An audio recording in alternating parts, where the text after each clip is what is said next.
Good morning. So for those of you joining us for the first time, I'm Cara. I'm part of the marketing team at the Burnt Chef Project.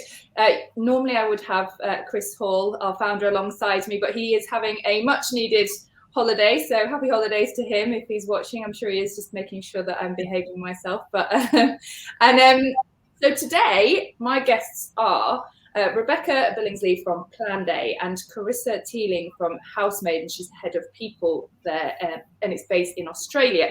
And today we want to talk about Planday's new campaign, which we touched on last week, but we wanted to discuss it in full while we had Rebekah here with us. So, Rebekah, tell us and our viewers about Planday's new campaign, the single biggest shift. Need to get my mouth around that.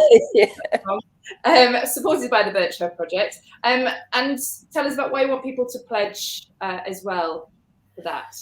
Yeah, absolutely. Thank you for having us and for your ongoing support for this campaign. So I'm going to take you back to, I think, probably November last year, and Chris and I sat down to have a chat about how Planday could support the industry.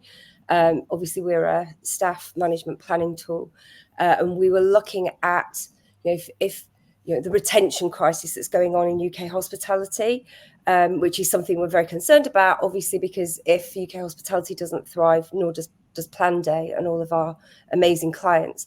And so we were talking about, the retention crisis, mental well-being, and all of the challenges that are facing UK hospitality businesses and how we might be able to help.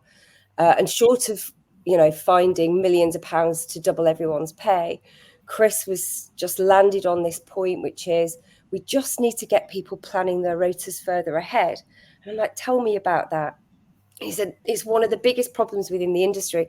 We have this unique issue in the UK and hospitality, although I think Carissa's going to talk, it isn't necessarily just a UK problem, of people turning up on Sunday to get their rota for the next week. And so I'm like, okay, that's right in our sweet spot. That's something that we should be able to help with. So then we commissioned this white paper. So over the course of February, we surveyed 2,000 hospitality workers in the UK. 50% of them were Gen Z because they're the new cohort coming in. And the results were just astonishing, and not in a good way, actually. So 53% of people were planning to leave their current role right now. 68% leave the industry completely. 69% of people, nearly 70% of people only get 1 week's notice or less of their roster. And 51% of people don't know how much money they're going to earn the next week. And that's, all contributing to a massive mental well-being crisis. About 85% of people saying that they've suffered from some form of mental well-being problem in the last 12 months, which aligned with Chris's stats from the Burnt Chef.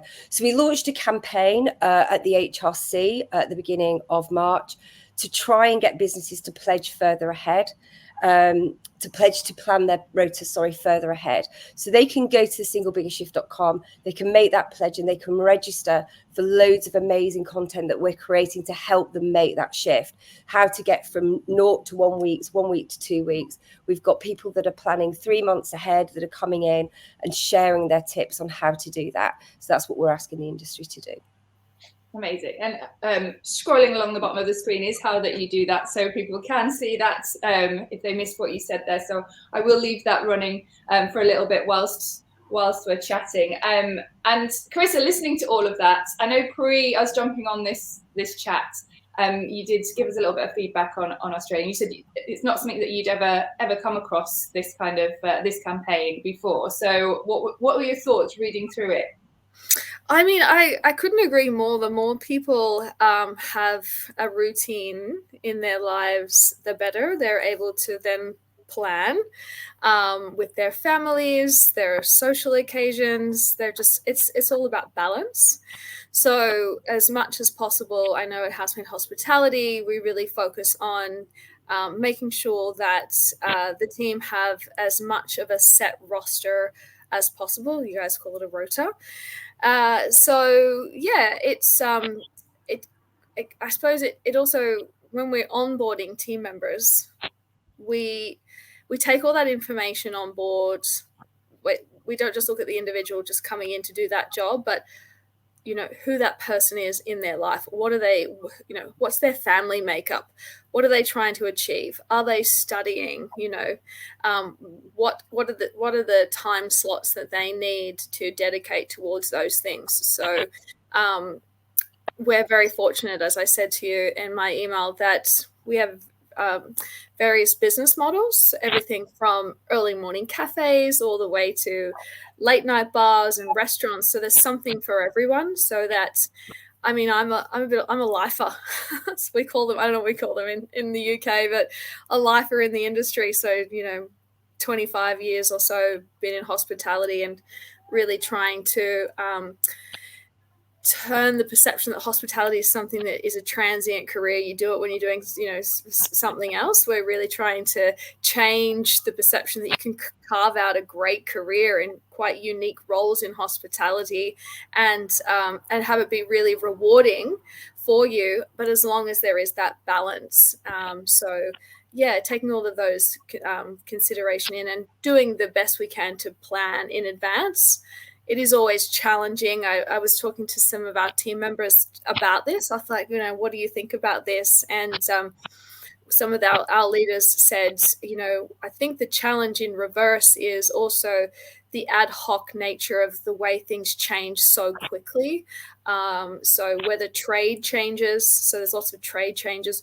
Some of our venues are outdoor venues. So again, it's very weather dependent. So there's that the impact there that's really unpredictable, but also you might put a roster or a rota out, and then there's a few people that will call in and say I can't do that shift anymore. So it's just the nature of the industry, so there's always got to be that flexibility. But what we do when we're onboarding is what does your perfect roster look like for you, and we make sure that we have enough team to kind of cover all of those. A really good balance of like full-time team and casual team to be able to sort of like mesh between the two. And there's a lot of flexibility as well. So we really we understand that you need to have, like for me, family is I've got little ones and to be able to look after them, to be able to be in early and leave early to do the school pickup and that's really valued because the team know that if I'm happy, then I'll come to work and I'll be giving my best and I'll be, energized and not stressed. So we really do focus on that. It is a really good. I think this is a great initiative as well. Yeah, Rebekah, one of the fact that the points in the white paper is 69% of hospitality workers were given a week or less notice of shifts. What would you like the notice period to be with this pledge? What would be the best scenario for you guys? I think that's a really good question. And when we look at our own data within Planday, and obviously we manage shift businesses across all sectors. We've got care home, we've got retail, we've got entertainment, and so on. But what we see is a drop in turnover rate at 22 days or above. So that turnover rate drops somewhere between 15 and 20% if people are planning their rotas 22 days. So for us, it's a 3 to 4 week, if you can get to that. Now, smaller businesses really struggle with that for a lot of the reasons that Carissa just mentioned. I think it's, we're about to go into a summer in the UK in particular where we've got the Euros, we've got the Olympics. We are also at the behest of a, very moving climate of weather changes. So we're about to embark on some content to help with that summer planning to get ahead.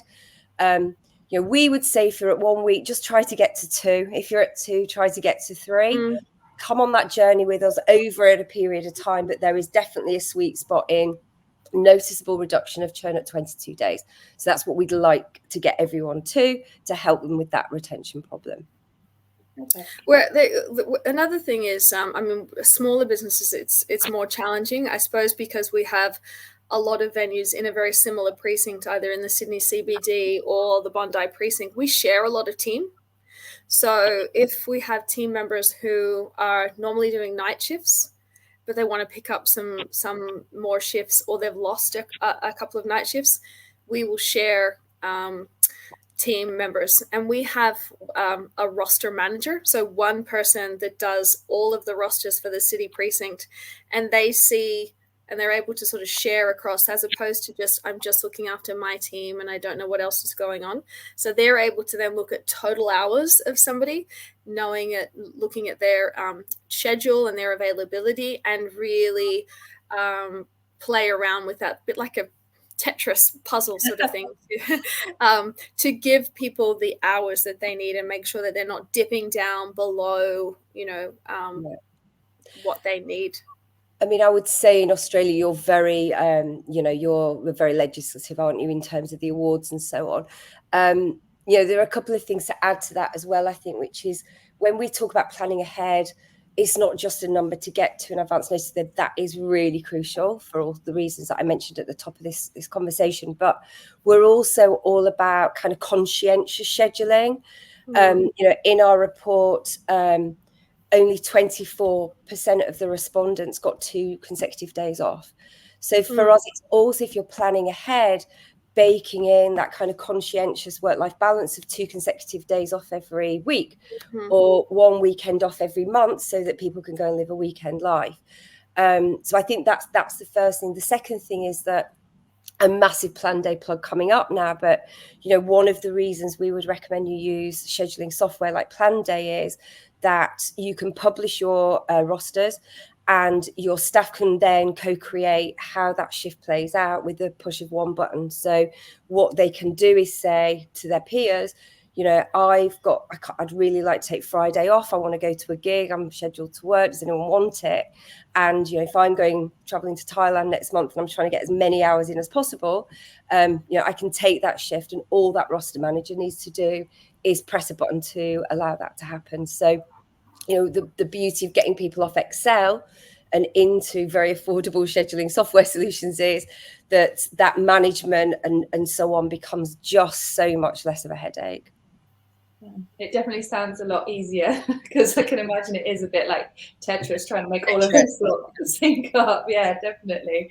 I wanted to ask about the difference in generations and their different needs as well, because Carissa obviously mentioned flexibility and working around people's lives, but through the report, if people want to go and have a look at this, it's really interesting. But through the report, you have focused on the different generations and their needs, haven't you, Rebekah?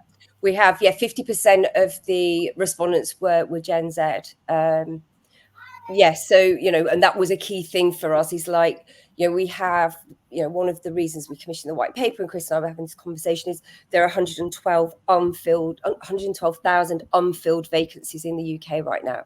So if you are not attracting the next cohort of workers into that sector, then we've got a real problem there, because there just simply aren't enough people right now in the industry to fill all the needs of it, Brexit and so on. So we went really hard on asking those Gen Z people what they needed from it, and planning ahead was a significant factor of that, for sure. Yeah. Is that something that you've come across, Carissa, within people that are working with you? Oh, definitely. I mean, I think age is, it really doesn't really matter, whether it's the older generation or the younger generation. I do feel though, to what you were saying before about that sort of that ad hoc, like I need the weekend off, or, I've got a concert to go to. We use like that. We're quite conscious of that in terms of our communication. There's like chat groups, so that if they're rostered in and they want to give up their shift and they give it away, someone can pick it up. They can also do exactly what you said and say, guys, I'm looking for more shifts, and then we can sort of like find them work. But definitely like I said, we've got a lot of we call ourselves like the geriatrics in the industry, because we're the older ones, but they're incredibly experienced. And so even if I have just one day of them in our company, we'll do whatever it is. So we'll work around their family lives or their study life or whatever it is, because they're incredibly valuable. So I mean, just to add to that, I think, Carissa, you sound very, very on it and together. But, one of the things that came out of some of the field research we were doing before we went into the white paper was just this massive healthy conflict between the kind of Generation Xers who are running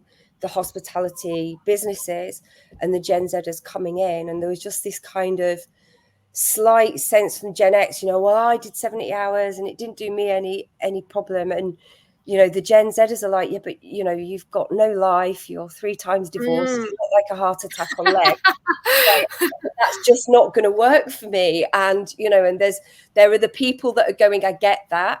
Let's adapt to that. And there are the people going, well, it didn't, and I think we've really got to challenge that. It's always been this way. So legislation has tightened everything in Australia now. Right. You can't get away with any of that anymore. So that was the case for me, but it's just not like that here anymore. It's just, we try to get everybody to have their as close to the 38 week as possible. Full-time is generally around the 45 mark, and to get that balance. And if it goes over, they get their time in lieu, etc. So it's changed a lot in probably the last decade. And do you think that's had an impact? Do you definitely feel right? Well, there we go. Oh, yeah, definitely. It's I think that whole thing around just working until you drop is not really. There are times when you will need to work more. As I said to you before, we've done a lot of openings. So that will require everybody just to push a bit more and be available a bit more. But that all gets paid back, or you get the time in lieu. And also the way overtime works here, if you're a casual, the rates click over after 38 hours. So as a business, you really have to manage that. Otherwise, wage costs are exorbitant. So we try to just give everybody as many hours as possible around that 38 hours, which is the standard. Is that the standard in the UK? No, it's very unregulated in the UK, as you would expect. For it's not an economy for the little man or the worker, for sure. We have a Planday product in Australia, and I know how regulated those awards are, because product in Australia is really tightly tied to that legislation. The fines are huge, aren't they, if you go over? But there are some basic working rules, and that's baked into the product in the UK, but they're very unregulated. People are still expected to do the hours that they do for the pay that has been agreed.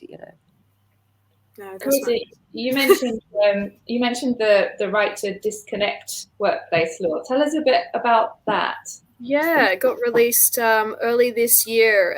Essentially, it is as it sounds. So now the employee has the right to disconnect and not respond, not get back to emails until they are back at work.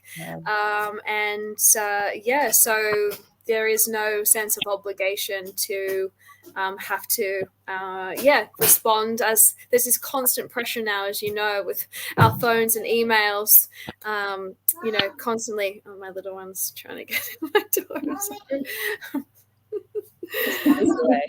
Nana's got distracted. Yeah.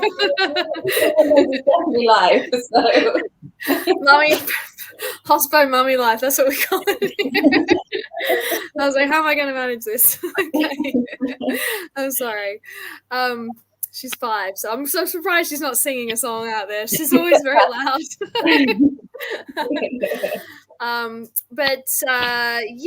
I think it's really made employers much more conscious about this feeling, this constant having to be on call all the time, having to constantly respond and not having that rest and just not switching off. I think the pressure and the speed of things right now is just it's just adding so much to all of us. So I think it's a choice that we want to make. If we want to, we can. If we need to respond, we can. But we also have the right now, and we have the legislation to back it up, to say, I can put my do not disturb on and I don't have to respond, and it has to be respected. So otherwise, we'll end up in Fair Work, and that's just never a fun thing. So It's really interesting. That's one of the things that we talk about with the Planday platform a lot, actually, is that, you know, there is a central communication system, and obviously that protects the employees because they're not being bombarded with WhatsApp messages when they're not on their shift.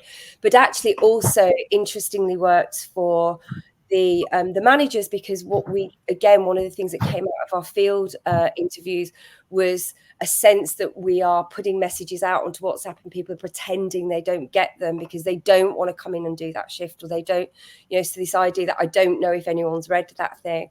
Whereas obviously, again, with a centralized communication platform, you can put read receipts on things as well. So yeah, we talk a lot about mental well-being for employees, with that kind of not using WhatsApp and using, you know, purpose-built messaging system. So key. Yeah, it really does make a difference. Yeah. I'm going to pop some of the comments on if you two are okay with that. Let's have a look. So, Julia Erdel, being able to offer a balanced work life in hospitality will create a massive shift and move our industry away from the old narrative of working all hours and being expected to as standard. I think definitely in agreement on that one, right? Yes, a round of applause for that one. And then let me see, bear with me because I'm reading these as you are. As Richard Branson said and has been circulating, look after your employees and your customers will be looked after, or words to that effect. Doing too many hours will directly lead to burnout. What are your thoughts? I mean, just to jump in, and Chris, I think you'll have more to say on this, but, you know, this is an industry that really prides itself on serving others meticulously, making people happy, making them feel looked after, making them feel cared. We're so bad at doing that for ourselves and our teams. And to me, it's an astonishing kind of conflict, really. But Carissa, I'd love your view on that. No, honestly, I couldn't agree with that. That caller, that person writing in. You must first always look after your team. You cannot expect the guests to have an amazing time in any of your venues if the team don't feel loved and looked after and they're getting support. You know, whether that be in the workplace with getting the right training and development, but also just the, you know, the external support. As I said before, people come in, they're not just the worker. They're the mum, they're the athlete, they're the, you know, the striving musician, they're studying. There's all of these complexities. So getting to know the employee and all the things that they're wanting to achieve in their life and making sure that they have the time so that they're feeling like they are, getting richly rewarded by achieving those things. They're definitely going to come to work a lot happier, a lot more balanced.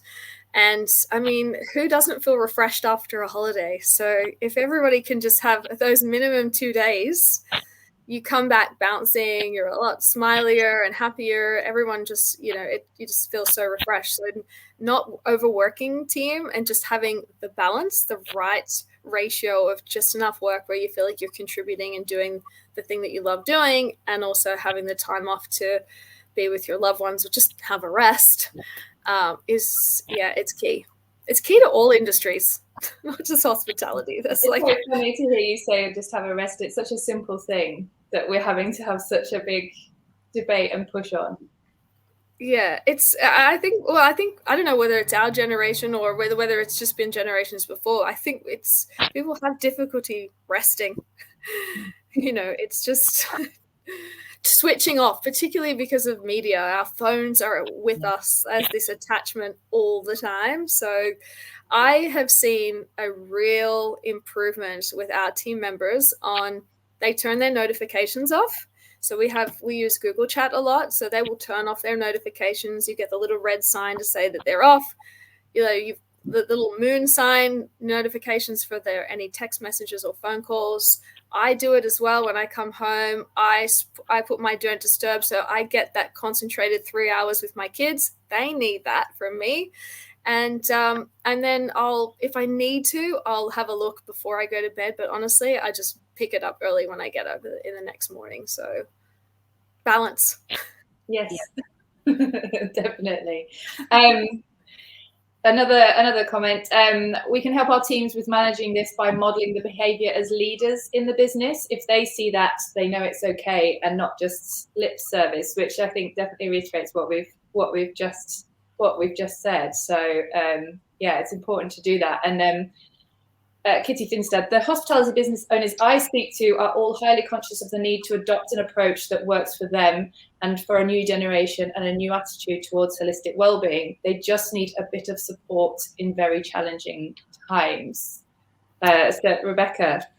Yeah, I really agree with Kitty on that. I think there are various things that are happening that we all need to support the sector on. And obviously we've just had again minimum wage increases. We're getting to flexible working legislation towards the end of the year, and there are things that like more pay or whatever. It's just not going to be practical for a lot of businesses right now. The costs are going through the roof and so on. But, I think if what we can do, like you say, model positively, what we're not trying to do is go, create a pariah kind of mentality around this. We absolutely come from understanding our clients and the challenges that they've got is just, some practical bits of information or help on how they can do that. We're doing a webinar on how you can use Planday to plan ahead. So we're asking our current clients to come on that journey with us as well. And I think the more we can model that positively, the more we can accept that, there are going to be glitches, there are going to be things that might get in the way. But here are 3 things that you could do today. You're not radically transforming your business model. You're not having to implement any big commercial investment. That we can make this small shift and really drop the retention by 20%, that is industry changing. And it's also something that changes the lives of millions of shift workers in this industry. That's why we feel so strongly about it. Yeah, and there is a part of the white paper, isn't there, that the key actions businesses can take to shift retention. I don't know if you maybe want to talk through some of those. Well, I mean, the first one for me, and it's not a shameless plug because it could be agnostically any scheduling software solution platform, which is just get off Excel. I think that's the first thing. I think the second thing is, again, this conscientious kind of scheduling, like coming to some sense of rules that you would like to set in motion for your teams, like 2 days off, like I'm going to try and plan 3 weeks ahead, and there might be gaps in that schedule, but what I can do is ask people to fill it in, or come to me and, like I say, tell me if they're trying to pick up extra money or they're trying to shed things that they would like to do over the next few weeks from a kind of social perspective. And then, I think kind of working to empower that team to kind of co-create that schedule with you and that empowerment. I think the other big shift for me is a psychological one, which is not seeing your scheduling and your rostering as the last thing you want to do because you hate it so much, because it is a mess. It's a game of Tetris. Like, actually thinking about how you can empower your teams and create a better work-life balance for them means that your scheduling starts to become this kind of superpower of releasing your teams to have a better life, and, like I say, improving the lives of the people that are working for you. So I think they're the fundamental things. Like I say, if people go to the site and they sign up, we will send them information about webinars that we're doing over the summer that will show brands that are proactively, so some that are dealing with very seasonal, like your business, Carissa, very seasonal businesses that when the sun shines, their covers might triple. What practically are they doing? Sports bars or bars that are in very sporting districts or whatever, what are they doing to manage this kind of scheduling ahead and kind of seasonal kind of ups and downs, peaks and troughs? So there will be practical advice with people that we're just asking everyone right now, come on the journey with us. Come and tell us what's getting in the way so we can put some thought into that, find people that can help us solve it. Come and be part of the problem so we can find the solution. That's our kind of call out today. Yeah, love that. Thank you.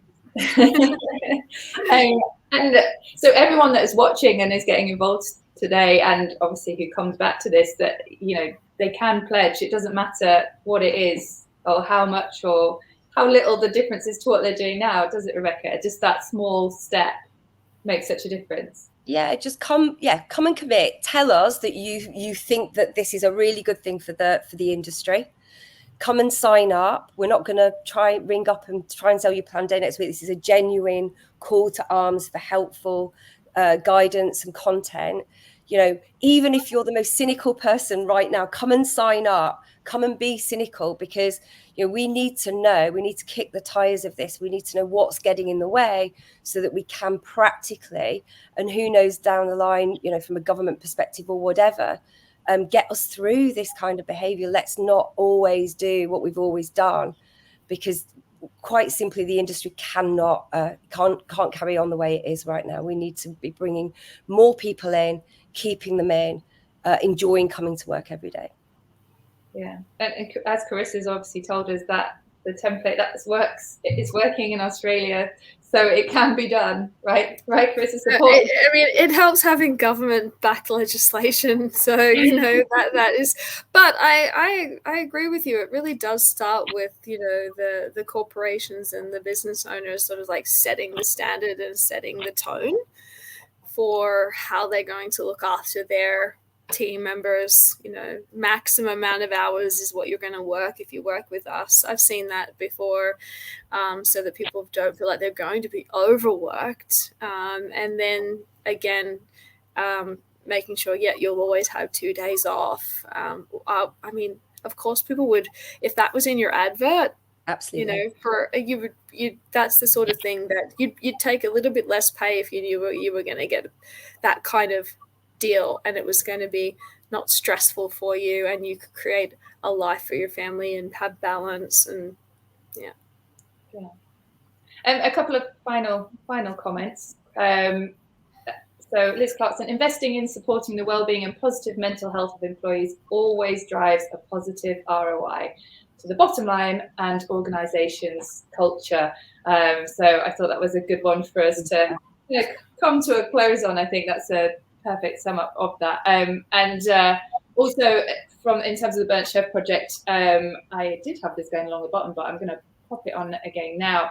You do have some T-shirts, some merch, don't you, Rebekah? So we're offering a free single biggest shift T-shirts to anyone who spends more than £45 at the Burnt Chef shop, and using the code, which is also going along the screen, which is I give a shift. I'm sure they're trying to trip me up. We made it through, but yes, so that's, you've got those available as well. So, they're very cool. If you pledge, you are a business that gives a shift officially. So you'll be joining that gang. Amazing. I love that. I'm not going to say it again because I've made it through for the whole 2 minutes. So, yes. Well, I mean, we've had loads of comments, and I'm sure you two can both pop on after this. And if there's any that you feel like you want to answer, or if anyone wants to ask you anything, that they definitely can.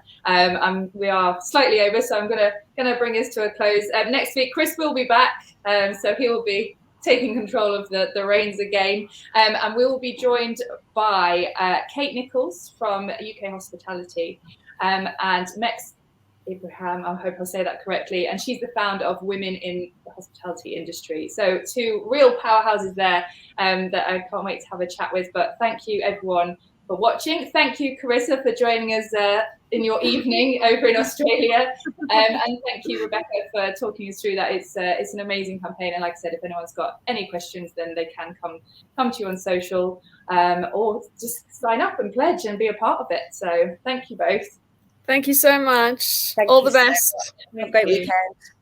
Lovely talking to you. Bye.